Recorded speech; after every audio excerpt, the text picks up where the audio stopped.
My dear friends, today we celebrate the 14th Sunday in Ordinary Time, Year A. The readings of today invite us to discover a God who comes to us not with power or force, but with humility, gentleness, and love. They also challenge us to lay down the burdens we place on ourselves and to find true freedom by allowing Christ to lead our lives through His Spirit.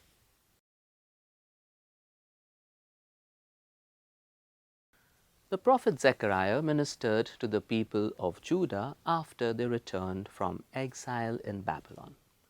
Although they had come back to their homeland, life was still difficult. Into this situation, Zechariah gave a message of hope. Your king is coming to you. This promised king is very different from the rulers of the world. Earthly kings usually display power through armies, horses, and weapons. But Zechariah describes a king who is righteous, victorious, and humble, riding on a donkey instead of a war horse. The donkey is a sign that he comes in peace, not to conquer by force, but to save through love and humility. His kingdom will not be built on violence, but on justice and peace.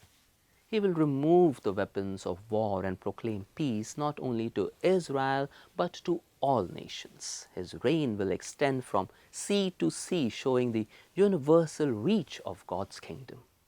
Christians see this prophecy fulfilled in Jesus' entry into Jerusalem on Palm Sunday. This humble king is the very same Jesus who in today's gospel invites each one of us to come to him. Zechariah's prophecy challenges us to examine our own expectations of God. We often look for dramatic displays of power, quick solutions, or worldly success. Yet God chooses the way of humility, service, and sacrificial love. To welcome Christ as King means allowing His peace to reign in our hearts and learning His way of gentleness. As His disciples, we are called to become signs of that same kingdom, rejecting violence, seeking reconciliation, and serving others with humble hearts.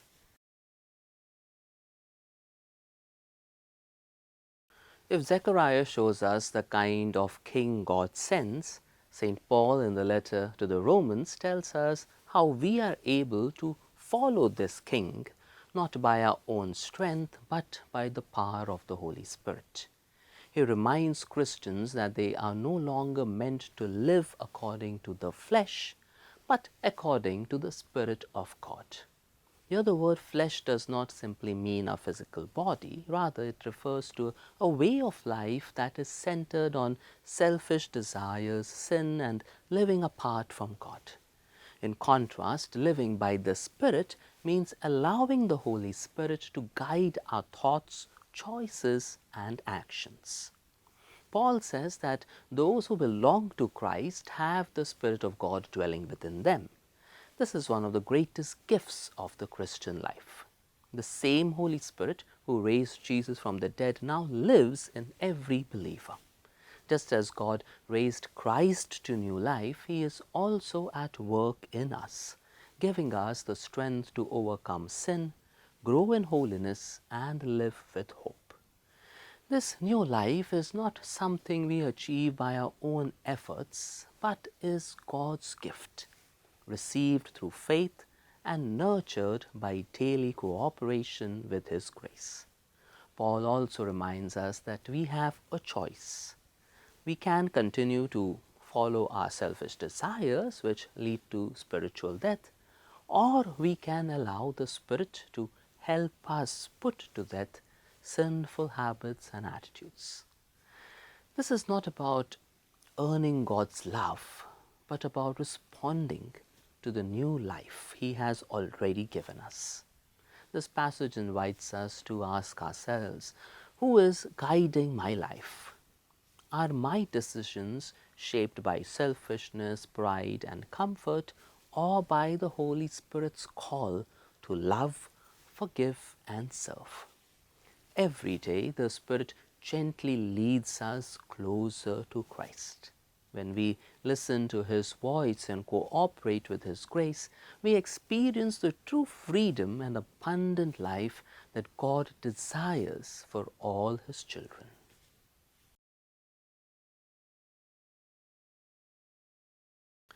I remember going on a trek with a group of young people.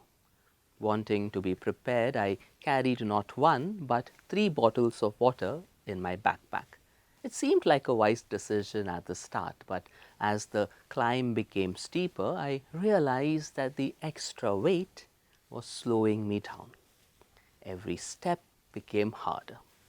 Finally, I had to let go of the extra bottles if I wanted to continue the journey. Sometimes life is like that. We carry burdens that we think we need, only to discover that they keep us from moving forward. We carry burdens that God never asked us to carry. In today's Gospel, Jesus' prayer highlights the distinction between the wise and little children. At first, his prayer sounds paradoxical. Why would God hide the truth from the wise?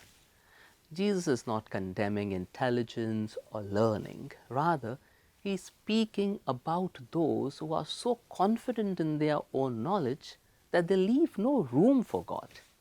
They are the ones who think they have everything figured out in life. The little children, on the other hand, are those who approach God with humility, openness, and trust. Jesus' prayer also reveals the deep and intimate relationship between the Father and the Son. To know Jesus is to know the Father. Through Him, we discover a God who is loving, merciful, and always seeking a relationship with His children. Jesus then extends one of the most beautiful invitations in the Gospels. Come to me, all you who labor and are burdened, and I will give you rest. During a recent retreat, I realized that there were moments in my life when I found myself constantly wanting to do more and achieve more, and eventually I found myself tired and drained out. Did God really want this of me? I realized that much of my burden did not come from God's mission, but from my own desire to prove myself, to feel valued through my work, and to seek appreciation from others. Those expectations became a heavy yoke that I placed upon myself. A yoke, as you would know, is a wooden beam that joins 2 oxen together so that they walk in the same direction. In the Gospel, Jesus offers a different yoke. When we take on the yoke of Jesus, we allow Him to walk beside us.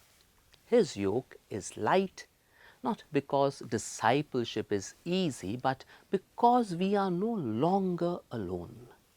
We stop trying to control everything and begin trusting His grace.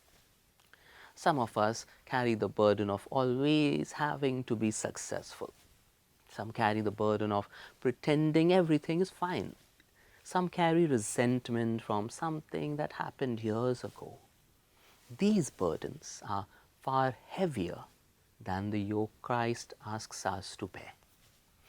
This Gospel invites us to ask ourselves, what burden am I carrying that Jesus never asked me to carry? Perhaps it is the need to always succeed, or a hurt or a pain from a past experience.